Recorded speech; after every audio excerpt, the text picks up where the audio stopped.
Chu pasado sa kapatid ni Paolo Avellino at ibinuko ang aktor. Ito ang nais para sa Kim Pao. Mabilis naman mag-trending ang video ng younger brother ni Paolo Avellino matapos tinanong ng netizens tungkol sa estado nila Paolo Avellino at Kim Chu.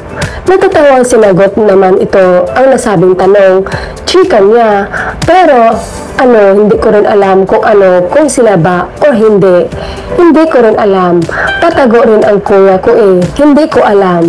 Dagdag pa niya, sana sila, gusto ko rin kay Kim. Ngayon gusto ko na kay Kim, parang feeling ko mabait si Kim. Pakiramdam ko mabait si Kim. Gayon pa man, hindi rin napigilan ng netizens na nagbigay ng kanilang komento. Sa ad nila, OC, ibig sabihin, single na si Pao ngayon. Ba't sinasabi ng iba na sila pa nung isa, kapatid niya lang sabi niya, sana si Kim na at kuya nga niya, tama diba?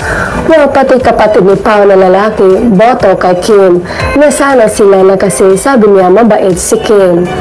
Mabait talaga, siguro nagagalit din pero matagal bago nasabog. Wow ha, pasado kay brother.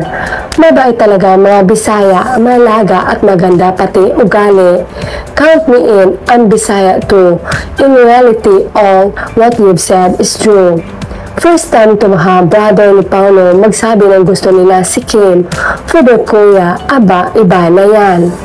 Patago pa kasi Kinilig ako sa linyang, sana sila na. Lagot ka kay brother mo.